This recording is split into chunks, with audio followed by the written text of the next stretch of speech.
I am live, so you please request me. Okay, thank you. Okay, see you in a second. Bye. Thank you.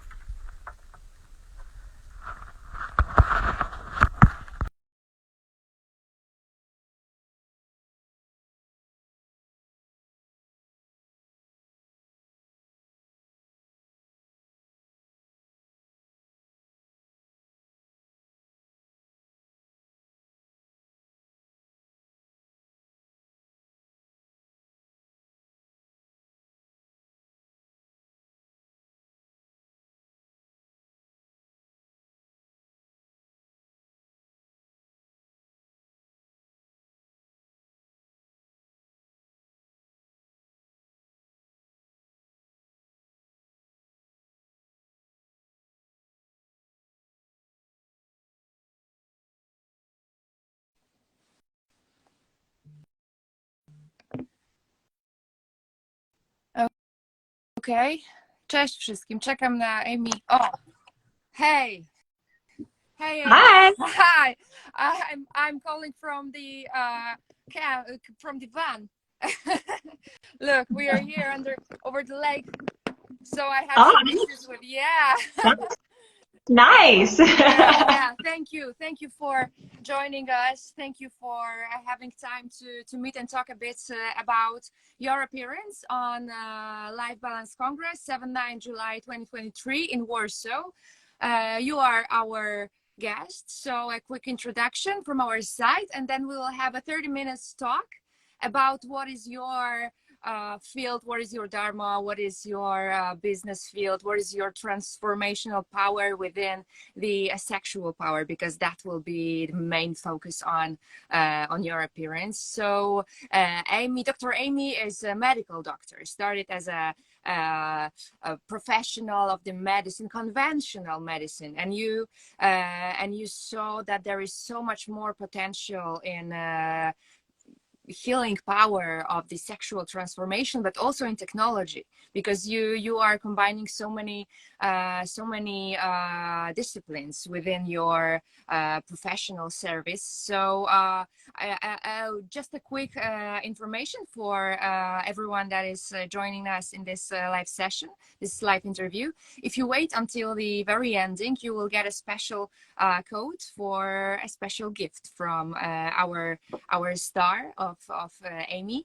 So wait until the end, and I'm sure that this conversation will be really vibrant, will be really interesting. So Amy, starting with a quick question, what made you really change the trajectory of your career? Because you were a medical doctor, you were a full-blown professional within the field of healing people in a professional manner, but you have observed something different. You have observed the potential of the human body and a human mind to heal itself, and you called it a sapiosexual medicine. That is the term that is, you know, your silver bullet when it comes to your work. Yeah. So if you can tell a bit about what is this about, how it happened, to introduce your work. Yeah, so I still am a medical doctor. I was initially an emergency physician, so I worked in the ER for the first 10 years of my career. And then I decided that I wasn't helping as many people as I wanted, and we were just kind of patching people up and sending them home. So I transitioned into doing more preventative medicine and more longevity-focused medicine. I do work with sexual health. That is not the only thing I worked with. My expertise really is in human optimization and longevity. And I'm really focused on how can we be the best versions of ourselves using a combination of technology and medicine as we know it, as well as, you know, more ancient practices. How can we be the best version of ourselves? And what I found is that sexual health and sexual medicine is a big component of that. And it's the part that no one really talks about. So my expertise, I'm not a sexual therapist. I'm not a sex coach. I'm not a, you know, I don't lead sexual, like, you know, I don't do that kind of medicine. It's really, it is very medicine oriented, but it's, you know, how can we create a healthy sex life for you? How can we make sure that you have good blood flow and that your hormones are in order and that your mindset is where it needs to be? And how can we use the mind and body together to have the best sex that we can? And how can we use that to promote overall health and longevity? Mm-hmm. All right, that's beautiful, and that's very complex actually at the same time, because you when we were talking before, you said that you combine the ancient practices, the tantra practices, with AI, with the blockchain, with technology. So what is the center of this all disciplines that combine into your unique way of approaching the healing? Yeah. It's really just about using all the different tools and not being biased and not saying, I'm only going to do things that are natural, or I'm only going to do things that are traditional medicine. Because I think that that's what happens to a lot of people, is they decide they're only going to do one thing, only approach, whatever their problem is from one dimension or one perspective. And I think that that's not the right way. I think that we have so many tools at our disposal now, whether that's hormone replacement, whether that's technologies to increase blood flow, but using blockchain, using peer-to-peer medicine, and decentralizing science. So I think that what I'm trying to do is basically take advantage of all of the things that help with sexual health and longevity, and not being biased and saying, oh, well, I'm only going to look at it from one perspective. All right. So I've heard a saying that when you have a hammer in your hand, then every problem looks like a nail. And this is what I think about the, I don't know, the classic medicine approach, that the doctors are working within their very narrow discipline, and they are approaching human being as such a complex being in from a narrow perspective. So what you are doing, you are looking from the whole, the human has all these angles to really approach. So can you tell us something about where do we start when you meet a person and you see that there is a problem, that the problem is probably, there are many stories you had that people were like non-diagnosed, there's something wrong, and there was some thesis, what is wrong with their body, what is happening, and then it turns out that it was some inner stress, there was an anxiety, there was a trauma, and there was something quite special about their condition. So what is the first step to really approach a person that is dealing with some problems, that is not functioning well, not sleeping well, not feeling well, is going into depression, all this stuff that is happening to humans right now? So where is this starting point because there are so many tools you have, but you have to start somewhere. So it's a mind, it's a psychology. Can you tell us like where you start? So, I mean, you start with a good history. You talk to the patient and get a good medical history from the patient, and that includes, previous medical problems. It includes stressors, sleep habits, dietary habits, exercise. It includes all the things. And then I do a physical exam, and then kind of decide from there what to chase after. A lot of it depends on what the main problem is. Is it a problem with you're having difficulty with, you're feeling anxious or overwhelmed? Is it a problem with weight loss? Is it a problem? There's so many things that will kind of start you down a certain path. Usually we'll then get blood work from the patient. Again, I'm a medical doctor, so I am approaching it from a medical standpoint initially. So we'll get blood work and see if that helps. A lot of times we'll see problems with hormones. A lot of times we'll see problems with, inflammation is too high because of various lifestyle choices that they've made. And then depending on the blood work, then we can go into, what do we do next? Now, if it is something that I think is a sexual trauma or some kind of other trauma, then I will refer that to someone else who is specifically going to deal with that. I'm not a psychiatrist or psychologist, although that's obviously something that needs help. If it's a medical problem, if it's hormones, blood flow, neurotransmitters, if it's stress, sleep, any of that kind of stuff, then I have the tools for that. And so then we'll kind of decide from there what are the best tools to start with. And then it's just a process of trying different things and seeing what works.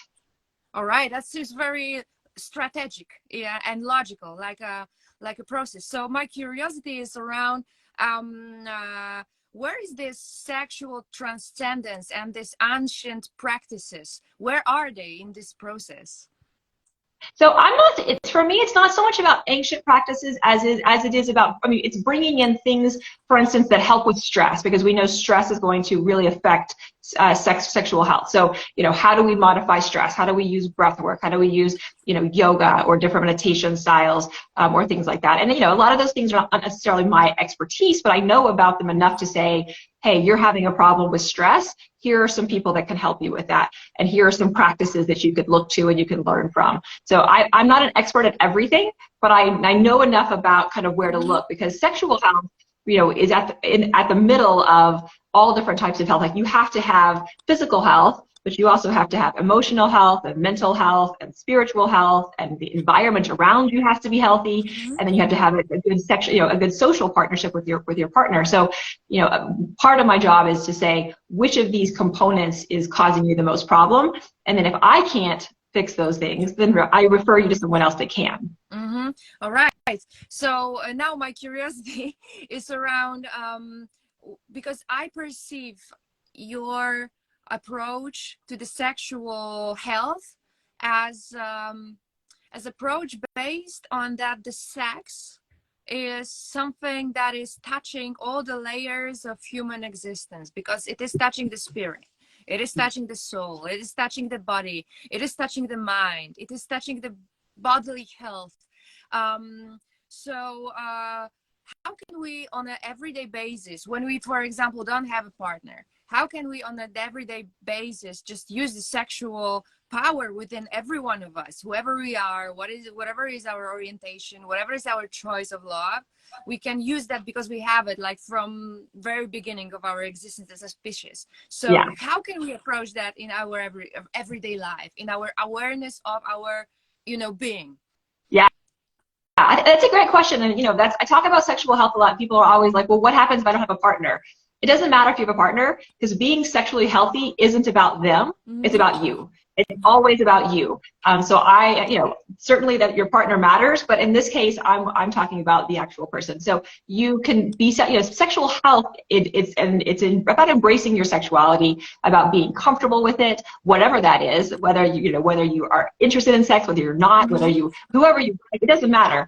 It's about being comfortable with who you are, and then using that, in whatever way makes sense to you. I think that solo sex, masturbation, is actually very positive for most people. There's a lot of benefits to it, and I think that we don't talk about that enough. It's kind of shunned in a lot of cultures to talk about just pleasure, but that's a normal part of sexuality that just isn't discussed. So I think that's there. But even if you're not having sex, you're still existing in the world as a sexual being, and so you still want to take care of your hormones and your blood flow and your pelvic floor and your neurotransmitters in your brain, and all the things that make you sexually healthy. That's still important whether you have a partner or not. All right, thank you. So I'm getting more deeper now. So if we are having this approach that I want to explore my sexuality, I don't have a partner, for example, and I want to explore my health through the sexual power, what is my best approach to really check on what is happening to me, what is my state, am I healthy or not, do I have something to make a progress in? How can I check that? Because the term masturbation, right, it's just universal, but I believe that there are certain ways that make your contact with yourself on a sexual area more or less profitable for you. So what is the best way to really explore yourself? Well, I think that first of all, I think there's no one right thing. I mean, everyone has a different experience and enjoys different things and is comfortable with different things. And everyone has different libidos. Sex drive goes up and down throughout your life. So there's no answer that I can say, well, you should be like this or you should do it like this. But if you're noticing that you're like, for instance, with like your sex drive or libido, we know that it ebbs and flows throughout our lives. We know that men and women have sometimes different sex drives, and you can have mismatched libidos. But if you are at a place, for instance, where you have low libido, which is very common, and it's different than what you're used to, and you don't like it, you're irritated by it, it annoys you, then there are a lot of questions to ask. Why is it low? And so, and then you go down that kind of rabbit hole. Is it your partner is not who you want? Is it that your hormones aren't where they should be? Is it that you're unhappy with your body? Is it because you're depressed? Are you on medications that are causing it? Because there are a lot of medications that will do that. So there's a lot of questions like that, but it's because it's different for you than normal. Whereas some people, they always have low libido, they're totally happy with it, it doesn't bother them. And so you don't have to do further investigation if that's you. If it doesn't bother you and it's how it's always been, then then you can just stay like that. So it depends on what your past has looked like, what your preferences are, and if you're happy with where you are right now in terms of, libido, arousal, orgasm, all the different parts of that sexual response curve. All right, thank you. So having so broad approach, which is amazing, because I so much feel like this is the future of healing for human beings. So what, from your observation, what is the maybe one or a few causes of lowering of humans' health actually? Do you observe that there is some main factor that is making people, less healthy nowadays? Can you tell us a little bit about that? I don't think it's one thing. I think it's several things, but I think it's pretty clear that we don't move our bodies enough. We sit around too much. We don't lift heavy weights. We don't walk We just don't do any of that as much as we used to. The foods we eat are not as healthy as they used to be. They're more processed. There's more sugar. All of those things is making us less healthy. We're exposed to a lot more environmental toxins and endocrine disrupting chemicals in the environment, which we know is affecting our fertility rates. We know it's affecting our sex drives, our hormones, all of those things. And it's just getting worse and worse, unfortunately. And we also know that we are under more stress and we're sleeping less well. And all of those things affect every component, every part of your health and your body. So that's, those foundational pieces, as, unsexy as they are, those are where you have to start. And then you can add in these, all the fun technologies that I'll talk about in my presentation. I'll talk about some of the things that we can do to specifically work on blood flow or on this or on that. But you have to start with your foundational stuff first, or nothing else is really going to work. All right. Thank you. So do you see any main differences between men and women in this case? No, it's happening to both. It's happening to everyone, unfortunately. In men, for instance, we know that testosterone levels have dropped by about 40% in the last 50 years. So about half as much testosterone is being made, this is worldwide. Men are just not making as much testosterone. And the problem with that is that testosterone is important for erectile function. It's important for being fertile. It's important for other things too, like burning your fat and keeping your blood sugar where it needs to be and keeping you mentally healthy. There's all these things that they go together. So, but we see that in women as well. We see that hormones are affected and that, we're more overweight, we're more diabetic, we're more, all of these things. And the thing is, it's all tied together. General health is very much tied to sexual health. So if you are not generally healthy, then you are not sexually healthy. And so I think that what I like about sexual health is people care about being able to have sex. And so if I tell a guy, don't smoke these cigarettes because it'll affect your heart, they may be like, my heart's okay. I don't really care that much. But if I tell a guy, don't smoke these cigarettes because it'll affect your penis, then they're like, wait, what? And they'll stop. They'll stop. So I think that using sexual health to help make people healthier in general is one of the things that I'd like to do. All right. So it's a huge leverage in sex, because that is ambition point for men, I believe, and safety point for women. So is there a specific message you want to convey here right now when we are talking to our audience, to the people that will come to Life Balance Congress, that you want to share a little bit about what you will be sharing from our stage? Yeah, I will talk a little bit about the link between sex and longevity, which is something that people don't talk too much about. The fact that there actually is a link between, especially in men, how much sex you're having, how many orgasms you're having, and how long you're living. There's a link in women that's more about how much pleasure you're having with sex and longevity. So pleasure and enjoyment is linked to longevity in women, whereas quantity of sex is linked to longevity in men, which I think is kind of interesting. So we'll talk a little bit about that. What? Sorry, because the quantity of sex is as much important as quality. Well, yeah, no, well, quantity is definitely important. I mean, quality is definitely probably the most important thing, but the studies that have been done in men are looking more at how often are you having sex, and that number, men who have more sex tend to have longer longevity, longer lifespans. So in men, they don't look quite there. They're not seeing the link between quality is not as serious as it is with women. Women, you really want to be having, it's more important for us to have good sex than just to have sex. So we'll talk a little bit about that. All right. And then I'll dive into kind of some of the problems that keep people from being sexually healthy, you know, and talk, you know, everything from, like we talked about some of the things that stress and sleep and, you know, problems with hormones. We'll talk a little bit about with women, for instance, hormonal changes that happen during your lives and things that they may be doing that can affect your sexual health, like whether it's birth control, whether it's being in perimenopause and not knowing it, whether it's being, you know, not eating enough or overtraining, or all these different things that some people don't know can affect sexual health pretty significantly. And then some of the same kind of things in men. And then after I talk about kind of some of the problems, we'll talk about some of the solutions that are out there and how I approach it. All right, thank you, beautiful. So if you were to sum up your overall work and think about the biggest surprise or the biggest discovery you had, because what you are doing is somewhat breaking the taboo. It's a little bit of controversial, but it's something innovative in a field of medicine, like saying you are using a blockchain and AI combined with the ancient practices, which is mind-blowing for me.